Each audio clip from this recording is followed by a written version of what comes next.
বাবা আমরা বিয়ে করছি।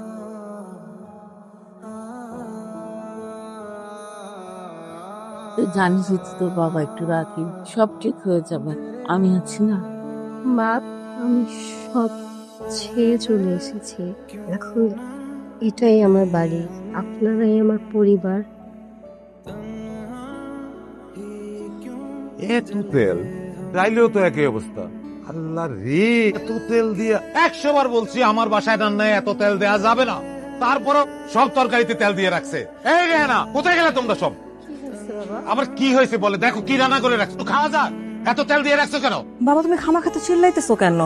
করছেটা কি এটাই তো বুঝলাম না। বুঝো না, বুঝবা কেমনে? তোমরা তো অন্ধ, চোখটা তো অন্ধ হয়ে বসে আছো। ডিম, পরোটা, ডাল সবকিছুতে এত তেল দিয়ে রাখছে, এটা দেখো না তুমি? প্রতিদিন রান্না এর থেকেও বেশি তেল ইউজ করে বাবা। চুপ কর, মুখে মুখে কথা বলে। তুমি আমি বেডরুমে। কেন? কারণটা কিছু তো ওইটুকু। আরে ওসব কিছু না, ধরো, সমস্যা নেই। রূপা, মিথ্যা কথা সবার মুখে মানায় না। তুমি আজকে রান্না করছো, এটা নিয়ে তেল বেশি হয়েছে, এটা নিয়ে বাবা তোমার সাথে চিল্লাচিল্লি করছে। চিন্তা করো না, বললাম তো কোনো সমস্যা নেই। সোমাপা করছে না কাজটা? সোমা আপার কথা বললে আবার আরো চিল্লাচিল্লি করতে। এগুলা বললো না আমাকে, আমি জানি তুমি অনেক চাপে থাকতেছ, বাবা তোমার সাথে অনেক চিল্লাচিল্লি করে। আর বাবার রাগটাও কিন্তু বিরক্ত। তুমি সত্যি সত্যি একটা চাকরি জিতা নিব, সত্যি। আমি জানি, আমার বিশ্বাস আছে, তুমি ভালোবাসি। এখানে খাবি, ঘরে নিয়ে খা। তোর বাবা যদি দেখে ফেলে কাউন্টুকু তো বন্ধ হয়ে যাবে। আমাদের এই কপালে কিছু হয় না, থাক, দুঃখ করিস না। আমার জন্য একটা জিনিস আছে, মেড ইন জিঞ্জিরা। আসলটা তুমি একটু টাকা নাই, তাই নকলটাই সই। শুন, কি ব্যাপার, এত রাত এখানে কি করা হইতেছে? আরে দেখি টিভিও চলে। আরে ওয়াশরুমে বাতি জ্বলে কেন? বা আমি কেন নিজের ঘরে বাথরুম নাই? অ্যাটাচ বাথরুম তো আছে। বাইরেরটা ভিতরেরটা, সরি বাবা, আউলে ফেলছি। সরি বাবা, সরি করে হইলো? বাতি জ্বলে যে এটার জন্য বিল আসে না? কারো কোনো দায়িত্ব কোন আছে? না না, দাঁড়াইছো কেন? যাও ঘরে যাও, টিভি বন্ধ করে ঘরে যাও। তুমি ঘর থেকে বেরোচ্ছি কেন? ঘুম আসছে নাই? আরে আমি তো তোমারই খুঁজতেছিলাম, তা কই গেছিল? আমি তো সাথে গেছিলাম, দেখতে গেছিলাম কাপড় চোপড় আসছে কিনা, বৃষ্টি হইতে ভিজে দেবো। এত রাইতে ছাদে গেছো? দেখবো না। এই তোমাদের দায়িত্ববোধ না? সংসারে কারো কোনো দায়িত্ব আছে? ছাদের কাপড় পরে থাকে সেটা আনা হয় না? বাথরুমে আরেকটু হলে তো গেছে। গেছে, তোর বাবা গেছে, আয়। বাবারে কি এক্সপায়ার্ড ডেটের কোনো ওষুধ টষুধ খাওয়াইছো? ঠিক আছে কেমন লোকটা? এমনি আর কতদিন, হ্যাঁ, একটু কিছু কম। কি হয়েছে, ওষুধ লাগবো? হ্যাঁ, ওষুধ লাগবে। আমার ছেলে তারে আজকে রাত্রে অস্ট্রেলিয়া যাবে, সেখানে চাইলে তোর ওষুধ পাওয়া যায় না, তাই ঠান্ডা কাশির জন্য কিছু ওষুধ পাঠিয়ে যাবে। দোয়া করি ভাই, আপনার ওটা ভালো থাকে। সবই তো বুঝলাম বাবা, এত টাকা আমি কোথা পাবো? তোর বিষয়টা কি আদৌ হবে? এই রেজাল্টেই কিছু ইউনিভার্সিটিতে আমি চান্স পাবো বাবা। বাবা, শ্রাবণ যেহেতু চাইছে ওকে দিয়ে দাও না। অস্ট্রেলিয়া গেলে তো ও একা ভালো থাকবে না, আমরাও তো ভালো থাকবো। 3 দিন ধরে এজেন্সিতে ফোন দিতেছিল, ফোন ধরতেছিল না, তো তো কি? তো আজকে গেছিলাম বাবা, আপনার ভিসা হবে না। আরে হবে না তো কি, যেটা চিন্তা করার কি আছে? সায়েম আসলে কোনো এজেন্সির লোক না, ও আমার আর আরো কয়েকটা টাকা পয়সা নিয়ে পালাইছে। তোর বন্ধু টাকা নিয়ে পালাইছে? পালাইছে তোর বন্ধু? কি করছিস তুই? কি করছিস তুই? কি করছিস তুই? এই, তুই কি করছিস? বাবা, আপনি হয়তো জানেন না, গত 1 মাস ধরে আমি একটা টিউশনি করছি, প্রায় 5 এর একটা বাচ্চা পড়াচ্ছি। এই মাসে আজকে স্যালারি পেলাম প্রথম। স্যালারি টাকা দিয়ে মায়ের জন্য একটা শাড়ি আর আপনার জন্য একটা পাঞ্জাবি কিনেছি, আমার প্রথম ইনকাম দিয়ে। আপা বললো আপনার নাকি সাদা খুব পছন্দ, তাই পুরো মার্কেট ঘুরে সাদা রঙের একটা পাঞ্জাবি কিনেছি, আপনি পরলে খুব খুশি হবেন। বাবা, যাত্রা দেয়া কাপড় আমি পরি না, পাঞ্জাবিটা নিয়ে গেলে খুশি হব।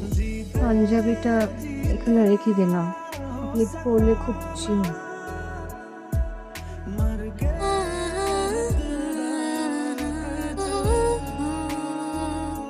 আমি অনেক খুশি। কি বলতেছো শুনতে পাইতেছি না, জোরে বলো, নেমে কল দেই। নেমে কল দিতে হবে না, তুমি এখন এসে কেন, কি হয়েছে? বাবার জন্য একটা পাঞ্জাবি কিনেছি, বাবা যে কি পছন্দ করছে পাঞ্জাবিটা, আমি অনেক তো ভালো তো, তো বাবার জন্য কিনলা, বাবার ছেলে কি দোষ করছে? আমার গিফট কই? কোথায় তুমি বলো, আমি এখন আসছি। না না না, এখানে আসা যাবে না।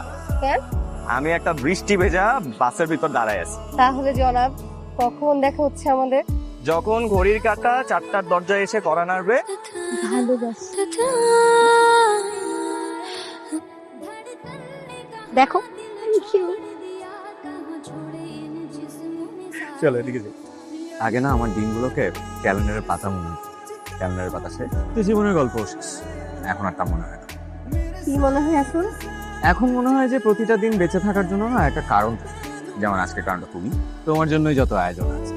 আয়োজন তো আর একা একা হয় না, আপন জনকে সাথে নিয়েই হবে।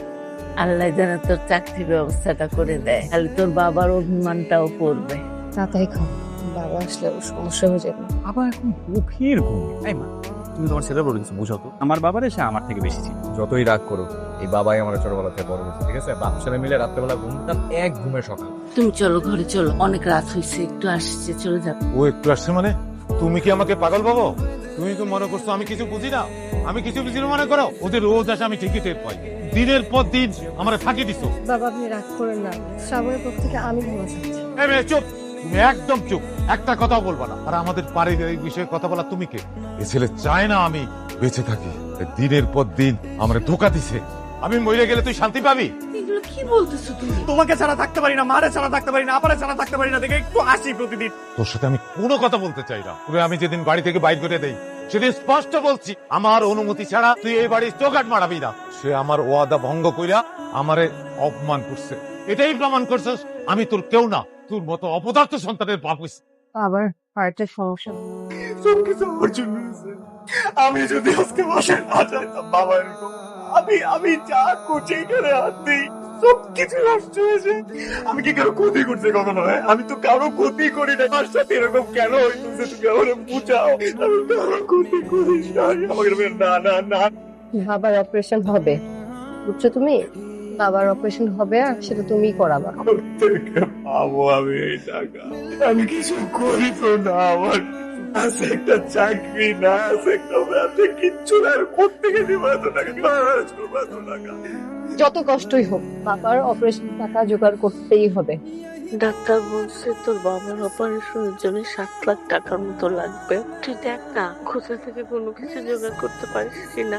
দরকার হলে আপনি আমার স্যালারি থেকে কেটে রাখেন, আমার কিছু লাগবে না। 7 লাখ টাকা তো দেওয়া যাবে না, 3-4 লাখ টাকা ব্যবস্থা করে দেওয়া যাবে। হ্যাঁ স্যার, হবে। আমি আপনার কাছে চিরকৃতজ্ঞ থাকবো স্যার। কখন থেকে ডাকতেছি, এখন পর্যন্ত ঘুমাইতেছস? এই শ্রাবণ, ওঠ। আমি দেবো। কি দিবি? আমি দেবো কিডনি। তোর মাথা ঠিক আছে? মানে কি কস বুঝছ না? তুই কি দিবি মানে কি? তোর ফ্যামিলি যদি এটা জানে আমার কি হবে বুঝতেছস? আমি এই ব্যাপারে তোর কোনো হেল্প করতাম না। তোর তো একটা কিডনি নিয়েও মানুষ বাঁচে গো। আমার বাবা অনেক ছোটবেলা থেকে বড় করে নি। আমি আমার বাবার জন্য এতটুকু করতে পারবো না? ইমোশন আর বাস্তবতা এক জিনিস না। এগুলা রাখ। তুই লোকের ব্লাড গ্রুপ কি বল? তুই ব্লাড বিজানে তুই কি করবি? তুই আমার সত্যিকারের বন্ধু হয়ে থাকো, তুই আমার হেল্প করবি। চল করবি বল। অ্যাকাউন্টে টাকা জমা না করলে আমরা কিছুই করতে পারবো না। আপনারা একটা কাজ করুন, আপনারা যত দ্রুত সম্ভব টাকার ব্যবস্থা করুন। আমি টাকা জমা দিয়ে দিচ্ছি। ওকে।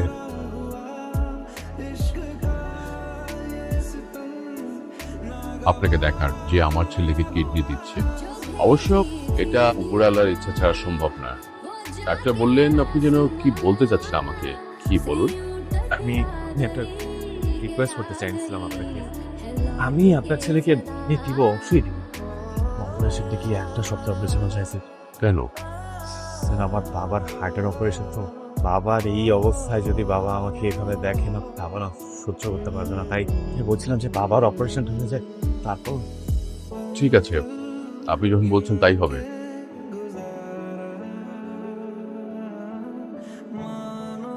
অপারেশন সাকসেসফুল, আপনার বাবা এখন রিস্ক ফ্রি।